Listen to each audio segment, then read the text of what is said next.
అందరికీ నమస్కారం। ఈరోజు తెలంగాణ రాష్ట్రంలో ఒక నిర్బంధమైనటువంటి పాలన సాగుతా ఉన్నది, ఒక అరాచకమైనటువంటి పాలన సాగుతా ఉన్నది। కేవలం భూముల్ని తెగనమ్ముకుంటాం, ఈ రాష్ట్రాన్ని తాకట్టు పెడతాం, రాష్ట్రాన్ని ఎక్కడ భూములు ఉంటే అక్కడ అమ్ముకోవడానికే మా ప్రభుత్వం ఏర్పడ్డది అన్నట్టుగా ఈ రోజు రేవంత్ రెడ్డి గారి ప్రభుత్వం ఒక అరాచక ప్రభుత్వంగా భూములను నమ్ముకొని ఒక రియల్ ఎస్టేట్ దందాగా సాగుతున్నటువంటి ఈ ప్రభుత్వాన్ని, ప్రభుత్వ తీరుని భారతీయ జనతా పార్టీ ఖండిస్తున్నది। మరి భూములు అమ్ముతే కానీ ప్రభుత్వం నడపలేమన్న పరిస్థితిలో ఈరోజు చివరకు యూనివర్సిటీ భూములను సైతం వదలకుండా వందల వేల ఎకరాల భూమిని అమ్మి రియల్ ఎస్టేట్ దందా చేయడానికి మాత్రమే ప్రభుత్వం ఏర్పడ్డట్టుగా ఉన్నది। ప్రజాపాలన గాలి కొదిలేసి ప్రజలకు ఇచ్చినటువంటి అనేకమైనటువంటి హామీలను గాలి కొదిలేసి కేవలం పోలీసుల నిర్బంధంలో ఈ రాష్ట్ర ప్రభుత్వం కొనసాగుతుందంటే ఇంతకన్నా దౌర్భాగ్య పరిస్థితి ఇంకొకటి లేదు। ఈరోజు భారతీయ జనతా పార్టీ ఎమ్మెల్యేలు సెంట్రల్ యూనివర్సిటీని విజిట్ చేద్దామని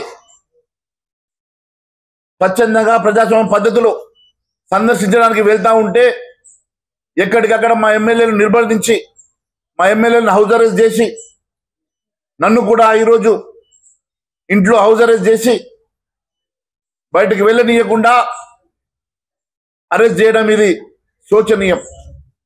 ఎంతకాలం ఈ రకంగా మీరు అదుపు చేస్తారు, ఎంతకాలం మమ్మల్ని ఆపుతారని చెప్పి నేను ప్రశ్నిస్తున్నా। ఖచ్చితంగా హెచ్యూ వెళ్తాం, సెంట్రల్ యూనివర్సిటీ భూములు అమ్మకుండా ఆ విద్యార్థులకు అండగా నిలబడతాం। సెంట్రల్ యూనివర్సిటీయే కాదు, ఈ తెలంగాణ రాష్ట్రంలో ఉన్న ప్రతి యూనివర్సిటీని సందర్శిస్తాం। ఈ రోజు సెంట్రల్ యూనివర్సిటీకి పట్టిన గతి రేపు అన్ని యూనివర్సిటీలకు పట్టబోతుంది। ఈ రోజు సెంట్రల్ యూనివర్సిటీ భూములు అమ్ముతారు, రేపు ఉస్మానియా యూనివర్సిటీ భూములు అమ్ముతారు, కాకతీయ భూములు అమ్ముతారు, అంబేద్కర్ యూనివర్సిటీ భూములు అమ్ముతారు। రేపు ఈ రాష్ట్రంలో తెలంగాణ యూనివర్సిటీ భూములతో పాటు ఈ రాష్ట్రంలో ఎక్కడ భూములు ఉంటే అక్కడ భూములు అమ్ముకొని, తెగ నమ్ముకొని ఈ రాష్ట్రాన్ని మేము అరాచకమైన పాలన చేస్తామంటే ఎట్టి పరిస్థితుల్లో భారతీయ జనతా పార్టీ ఊరుకునే సమస్య లేదని చెప్పి నేను తెలియజేస్తా ఉన్నాను। ఈరోజు భారతీయ జనతా పార్టీ విద్యార్థుల పక్షాన విద్యార్థులకు అండగా ఉందామని అక్కడ సమస్యలు తెలుసుకోవడానికి మేము ఎమ్మెల్యేలను సందర్శించడానికి వెళ్తుంటే ఎక్కడికక్కడ అరెస్ట్ చేయడం ఇది చాలా బాధాకరం, శోచనీయం, ఇది అరాచకం అని చెప్పి నేను తెలియజేస్తా ఉన్నాను। అంతేకాదు, నేను ఈరోజు భారతీయ జనతా పార్టీ పక్షాన మేమందరం అన్ని యూనివర్సిటీలు విజిట్ చేస్తాం, అందరు విద్యార్థులు చైతన్యవంతం చేస్తాం। ఇలాంటి భూముల వేలం చేయడం, భూముల అమ్మకం, యూనివర్సిటీ భూముల జోలికి వెళ్తే ఊరుకునే సమస్య లేదు। అవసరమైతే రాష్ట్ర వ్యాప్తంగా విద్యార్థి లోకాన్ని వారికి అవేర్నెస్ తీసుకొచ్చి మరి విద్యార్థి లోకం ద్వారా ఖచ్చితంగా ఆ భూములను అమ్మకాన్ని ఆపడానికి ఉద్యమం సైతం చేయడానికి మేము సిద్ధంగా ఉన్నామన్న సంగతి తెలియజేస్తా ఉన్నా। ఈరోజు మేము మొన్ననే చెప్పిన యూనివర్సిటీలో అసెంబ్లీ జరగగా కూడా ఈ భూముల అంశం లోపల బీజేవైఎం చేస్తున్నటువంటి ధర్నాకు నేను మద్దతు ఇవ్వడానికి వెళ్తే నన్ను సైతం అసెంబ్లీ జరిగేటప్పుడు అరెస్ట్ చేశారు। ఈరోజు మళ్ళీ యూనివర్సిటీ వెళ్ళడానికి నేను ప్రయత్నిస్తే మళ్ళీ ఈరోజు నిర్బంధించి నన్ను హౌస్ అరెస్ట్ చేశారు। నేను ఒకటే అడుగుతా ఉన్నాను, ఎంతకాలం అరెస్ట్ చేస్తారు, ఎంతకాలం మమ్మల్ని ఆపుతారు? ఖచ్చితంగా రేపు రాబోయేది భారతీయ జనతా పార్టీ ప్రభుత్వం, ఎట్టి పరిస్థితుల్లో ఊరుకునే సమస్య లేదు। ఈ భూములు కొనడానికి ఏ వ్యాపారవేత్త కూడా ముందుకు రావద్దని మీ ద్వారా నేను అప్పీల్ చేస్తా ఉన్నాను। ఇది విద్యార్థి లోకం, విద్యార్థుల కోసం గతంలో పార్లమెంట్ లో యాక్ట్ చేసి మరి ఈ యూనివర్సిటీని తెలంగాణ రాష్ట్రానికి ఇచ్చిన సంగతి గుర్తు చేస్తున్నా। 1969లో తొలి తెలంగాణ ఉద్యమంలో 369 మంది పోలీసు తూటాలకు బలైతే ఆ రోజు వారి పాపాన్ని కడిగేసుకోవడానికి పార్లమెంట్ లో యాక్ట్ పెట్టి తెలంగాణకు ఒక యూనివర్సిటీ ఇచ్చిండ్రు। అదే యూనివర్సిటీ ఈ రోజు హైదరాబాద్ సెంట్రల్ యూనివర్సిటీ। ఆ రోజు 1970లో ఇందిరాగాంధీ గారు వచ్చినప్పుడు ఇక్కడ 2300 ఎకరాల భూమి, ఇది 2300 ఎకరాల భూమి, ఇది సెంట్రల్ యూనివర్సిటీ భూమి అని, ఈ భూమి అంతా కూడా ఇక్కడ గ్రీన్ ఆక్సిజన్ కోసం ఇక్కడ కేటాయించామని ఈ యూనివర్సిటీ భూములని దీన్ని కాపాడుకోవాలని చెప్పి వారు చెప్పారు. మరి కాంగ్రెస్ అంటేనే మాట తప్పడం కాబట్టి కాంగ్రెస్ ఇచ్చిన మాట ప్రకారం 2300 ఎకరాల భూమిని ఈరోజు ఏదో ఒక రకంగా అమ్ముకోవడానికి ప్రభుత్వం చూస్తున్నది. నేను ఒకటే అడుగుతా ఉన్నాను, ఆ రోజు ఇందిరాగాంధీ గారు చెప్పినట్టు 2300 ఎకరాల భూమి మరి ఆ రోజు కేవలం మీరు రికార్డులకు ఎక్కినందుకు ఈరోజు ఆ భూములు వాళ్ళే కావని మేము తెగ నమ్ముకుంటామని చెప్పేసి తెగేసి చెప్పడం ఇది బాధాకరం. యూనివర్సిటీ భూములు మరి ఈ 369 మంది తెలంగాణ అమరవీరులు బలైనందుకు ఆ రోజు పార్లమెంట్ లో యాక్ట్ పెట్టి ఈ యూనివర్సిటీని ఎస్టాబ్లిష్ చేస్తే ఈ యూనివర్సిటీ భూములు తెగలమ్ముకుంటా ఉన్నారు. ఉగాది రోజు విద్యార్థులందరూ కూడా మా భూములు కాపాడుకోవాలని, మా యూనివర్సిటీ భూములు మాకే ఉండాలని, ఇది పారిశ్రామికవేత్తలకు ఇక్కడ అమ్మకూడదని వారు ప్రజాస్వామ్య పద్ధతిలో ఉద్యమం చేస్తే వారందరి మీద విచక్షణ రహితంగా లాఠీ చార్జ్ చేసి వారందరినీ కూడా ఇష్టానుసారంగా బట్టలు చింపి భౌతిక దాడి చేసి దాదాపు 200 మంది విద్యార్థులను అరెస్ట్ చేసి వారి మీద కేసులు పెట్టడం ఇది బాధాకరమని తెలియజేస్తా ఉన్నాను. నేను ఒకటి అడుగుతా ఉన్నా, ఈరోజు తల్లిదండ్రులు పిల్లలు చదువుకుంటారని ఒక యూనివర్సిటీకి పంపిస్తే, చదువుకొని యోగ్యులైతారని యూనివర్సిటీకి పంపిస్తే ఆ యూనివర్సిటీలో ఈరోజు పోలీసు బలగాల మధ్యలో, పోలీసుల అరాచకాల మధ్యలో, పోలీసుల లాఠీ చార్జ్ మధ్యలో ఈరోజు యూనివర్సిటీ విద్యార్థులు జీవించే పరిస్థితి ఉన్నదంటే ఇంతకైనా అరాచకమైనటువంటి ప్రభుత్వం ఇంకొకటి ఉండదు అని తెలియజేస్తా ఉన్నాను. ఈరోజు టిఆర్ఎస్ ప్రభుత్వం బాటలోనే కాంగ్రెస్ ప్రభుత్వం నడుస్తున్నది. గతంలో టిఆర్ఎస్ ప్రభుత్వం చేసేటువంటి అరాచకాలే ఈరోజు కాంగ్రెస్ ప్రభుత్వం చేస్తున్నది. టిఆర్ఎస్ ప్రభుత్వంలో 1000 కోట్ల రూపాయల భూముల్ని అమ్ముకొని లక్షల కోట్ల రూపాయల భూముల్ని అన్యాక్రాంతం చేస్తే మరి మేమెందుకు చేయకూడదని ఈరోజు వారి బాటల్నే వీళ్ళు కూడా భూములన్నీ అమ్ముకోవడానికి, తెగనమ్ముకోవడానికి, రియల్ ఎస్టేట్ దందా చేయడానికి మాత్రమే ఈరోజు ఈ కాంగ్రెస్ ప్రభుత్వం అధికారంలోకి వచ్చినట్టుగా ఉన్నది. నేను ఒకటే అడుగుతున్నా, ముఖ్యమంత్రి గారు ఆ రోజు మీరు కోకాపేట్ భూముల విషయంలో ఎంతో పిసిసి అధ్యక్షుడిగా ఉన్నప్పుడు ఉద్యమం చేసిండ్రు, స్టేట్మెంట్లు ఇచ్చిండ్రు. చివరకు మీరు వెళ్ళి సిబిఐకి కరోనా సమయంలో కూడా సిబిఐ దగ్గరికి వెళ్ళి ఆ భూములు అమ్మొద్దని 2500 కోట్ల రూపాయలు విలువైనటువంటి భూముల్ని వారు టిఆర్ఎస్ వారి మిత్ర బృందానికి ఇస్తున్నదని ఆ భూములు కాపాడాలని మీరు ఉద్యమం చేశారు. ఆ రోజు సిబిఐకు సైతం మీరు లెటర్ ఇచ్చారు. మరి ఈ రోజు దాదాపు 30-40 వేల కోట్ల విలువైనటువంటి ఈ భూములు మీరు ఎలా అమ్ముతారని చెప్పి ప్రశ్నిస్తున్నా. ఆ రోజు కోకాపేటలో 2500 కోట్ల విలువైన భూమి విషయంలోనే ఉద్యమం చేసిండ్రు. ఈ రోజు దాదాపు 30-40 వేల కోట్ల విలువైనటువంటి భూముల్ని ఏ రకంగా తెగనమ్ముకోవడానికి సిద్ధపడ్డారో మీరు ఈ సమాజానికి తెలియజేయాల్సినటువంటి అవసరం ఉన్నది.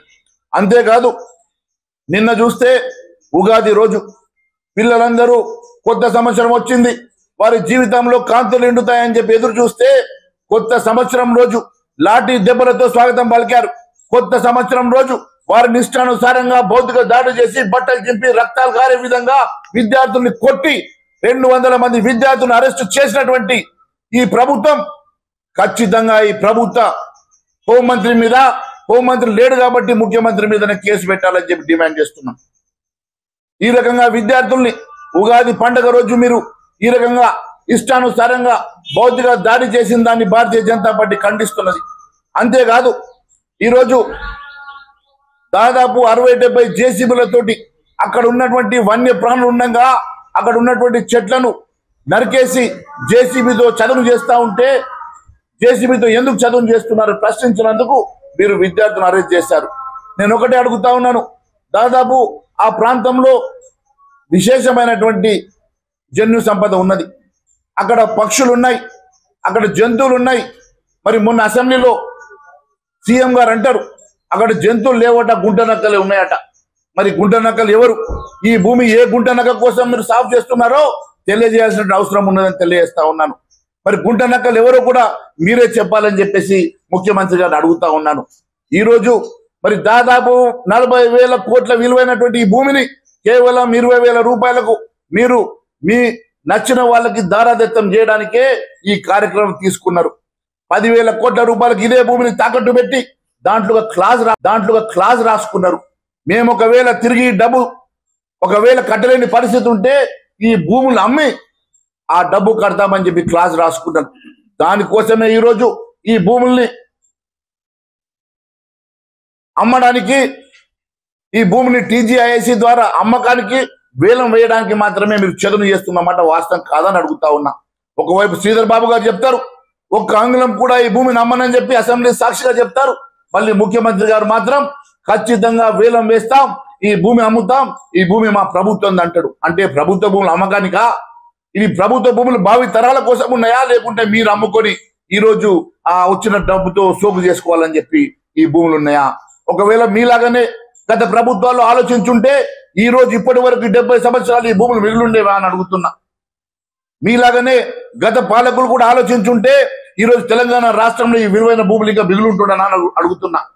మీరు ఈ రకంగా ఈ విలువైనటువంటి భూములను అన్యాక్రాంతం చేసి అమ్ముకుంటే రేపు భావి తరాలకు ఏ రకంగా ఈ రాష్ట్రంలో ఖనిజ సంపద ఉంటుందో తెలియజేయాల్సిన అవసరం ఉన్నదని తెలియజేస్తా ఉన్నాను. అంతేకాదు, యూనివర్సిటీలో భారీగా పోలీసు మోహరింపు చేసి యుద్ధ వాతావరణాన్ని క్రియేట్ చేసినటువంటి మరి ముఖ్యమంత్రి గారు ఖచ్చితంగా వెంటనే ఆ పిల్లల మీద కేసులు ఉపసంహరణ చేసి అక్కడ ఉన్నటువంటి పోలీసు బలగాల్ని వెంటనే మీరు అక్కడి నుంచి ఎత్తేసి, మీరే చెప్పారు అసెంబ్లీ సాక్షిగా, స్పీకర్ గారి ఆధ్వర్యంలో ఎమ్మెల్యేలందరినీ తీసుకెళ్లి సందర్శిస్తామన్నారు. ఎందుకోసమని తీసుకెళ్తలేరు? ఎందుకోసమని ఎమ్మెల్యేని అక్కడికి తీసుకెళ్లి సందర్శించడానికి వెనుకంజ వేస్తున్నారు? దేనికోసం అఖిల పక్షం ఈరోజు వేయడం లేదు మేము అడుగుతా ఉన్నాం. ఖచ్చితంగా అఖిల పక్షం వేయండి, నిజ నిర్ధారణ కమిటీ వేయండి, వాస్తవాలు బయట పెట్టండి. ఈ రోజు ఈ భూముల్ని నేషనల్ పార్క్ గా పెడతారా, లేకుంటే అక్కడ ఉన్నటువంటి యూనివర్సిటీ కోసం ఆ భూముల్ని కాపాడతారా? ఖచ్చితంగా వేలం వేయడానికి వీల్లేదు. వారికి అండగా భారతీయ జనతా పార్టీ నిలబడతాయని చెప్పి నేను తెలియజేస్తా ఉన్నాను. ఈ రకంగా యూనివర్సిటీ భూముల్ని ఎక్కడ పడితే అక్కడ భూముల్ని, ఈ రాష్ట్రంలో ఉన్నటువంటి ప్రభుత్వ భూముల్ని ఈ రకంగా అమ్మకం చేసి ఈరోజు భావి తరాలకు అన్యాయం చేస్తున్నమాట వాస్తవం కాదని అడుగుతున్నా. పిసిసి అధ్యక్షుడిగా ఉన్నప్పుడు మీరు గత ప్రభుత్వాన్ని నిలదీసినటువంటి రేవంత్ రెడ్డి గారు అప్పుడు హెడ్రోకి ఇచ్చినటువంటి భూమి విషయంలో, కోకాపేటలో అమ్మినటువంటి భూముల విషయంలో, అనేకమైనటువంటి భూముల విషయంలో ఉద్యమం చేసినటువంటి రేవంత్ రెడ్డి గారు ముఖ్యమంత్రి అయిన తర్వాత మీ మనసు మార్చుకున్నారా, లేకుంటే మీ మనసు ఈ భూమి విలువైనటువంటి భూముల మీద పడ్డదా? ఈ రోజు వేల కోట్ల రూపాయల విలువైనటువంటి భూముల్ని ఈ రకంగా తెగనమ్ముకోవడం భారతీయ జనతా పార్టీ ఎట్టి పరిస్థితులు ఊరుకునే సమస్య లేదు. రేపు మా ప్రభుత్వం వచ్చినాక ఇవన్నీ రికవరీ చేస్తాం. ఖచ్చితంగా ఈ రోజు మీ ద్వారా అప్పీల్ చేస్తా ఉన్నాను, ఎవరు కూడా ఈ భూమి కొనడానికి వీల్లేదు, దయచేసి ఈ భూముల జోలికి వెళ్ళకూడదు అని చెప్పి నేను తెలియజేస్తా ఉన్నాను. మరి అంతేకాదు, జనసమితి కోదండరామరెడ్డి గారికి ఈరోజు కళ్ళు కనబడతలేవా, చెవులు కనబడతలేవా?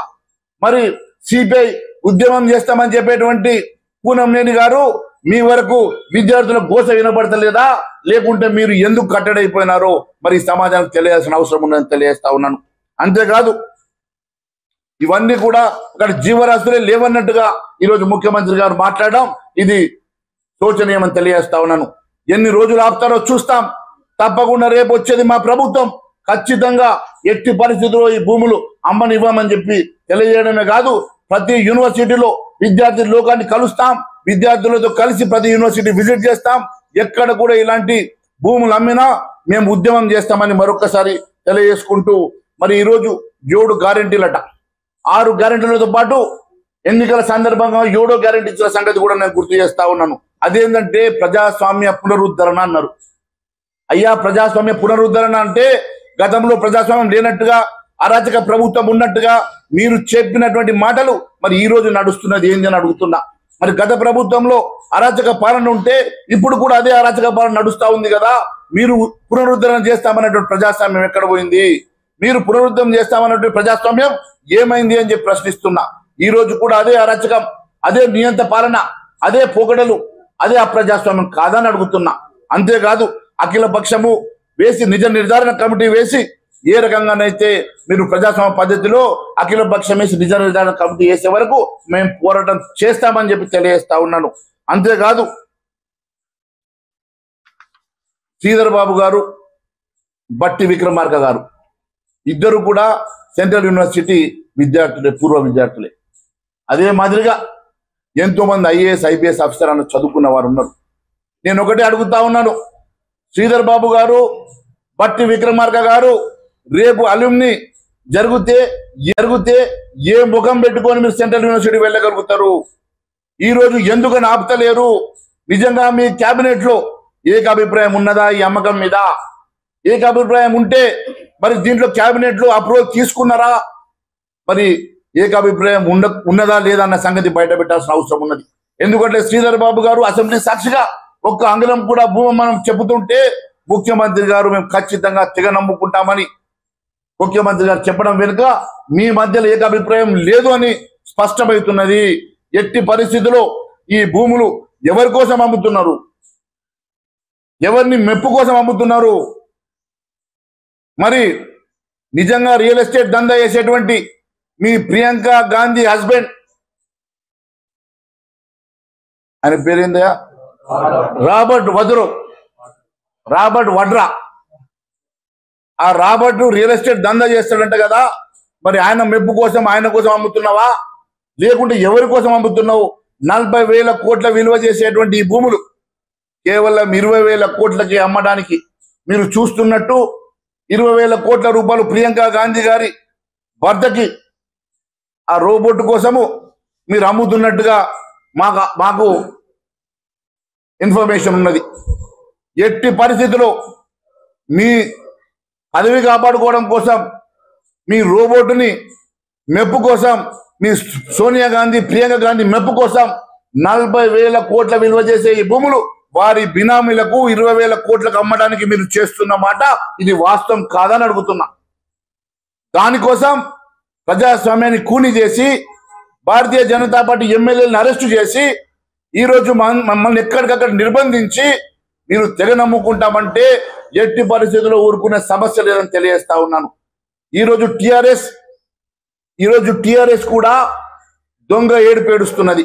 నిన్ననట యూనివర్సిటీ విద్యార్థులు పిలిపించుకున్నారంట కేటీఆర్. అయ్యా కేటీఆర్ ఏ ముఖం పెట్టుకొని మాట్లాడుతా ఉన్నావు? నీవే హైకోర్టులో అఫిడవిట్ ఇచ్చావు కదా ఇది సెంట్రల్ యూనివర్సిటీ భూములు కావని. మరి నువ్వు అధికారంలో ఉన్నప్పుడు సెంట్రల్ యూనివర్సిటీ భూములు కావని అధికారం ఉన్నప్పుడు నువ్వు అఫిడవిట్ ఇచ్చినటువంటి నువ్వు ఈరోజు ఏ ముఖం పెట్టుకొని ఈరోజు సెంట్రల్ యూనివర్సిటీ విద్యార్థుల్ని కలుస్తున్నావు? మీరిద్దరు కలిసి ఆడుతున్న జగన్ నాటకమే. మీ ఇద్దరు కలిసి ఆ రోజు హరీష్ రావు గారు వెళ్ళి ముఖ్యమంత్రి కలిసిన వెంటనే తెల్లవారికి నువ్వు బామ్మడిదివి, నువ్వు మద్రాసు పోయిన మాట వాస్తవం కాదా? అసెంబ్లీ సాక్షిగా మద్రాసులో నేను గౌరవించినా మద్రాసులో చెప్పినట్టు విన్నా అని చెప్పి అసెంబ్లీ సాక్షిగా చెప్పినావు కదా. అంటే మీరు అందరు కలిసి మద్రాసు సాక్షిగా ఒకటై ఈరోజు అందరు కలిసి ఒక నాటకం ఆడుతున్నారా? మీరు గతంలో మీరు ఏ రకంగానైతే 1,000 కోట్ల రూపాయల భూములు అమ్ముకున్నారో, లక్షల కోట్ల రూపాయల భూములు అన్యాక్రాంతం చేశారో అదే బాటలో ఈరోజు కాంగ్రెస్ నడుస్తుంటే మీ కేసులు మేము మాఫ్ చేస్తాం, మా కేసులు మీరు మాఫ్ చేయాలన్నట్టుగా ఒకరు అండర్స్టాండింగ్ లో ఈరోజు చేస్తున్నటువంటి డ్రామా కాదని అడుగుతున్నా. ఈరోజు టిఆర్ఎస్ కాంగ్రెస్ కలిసి చేస్తున్న నాటకం.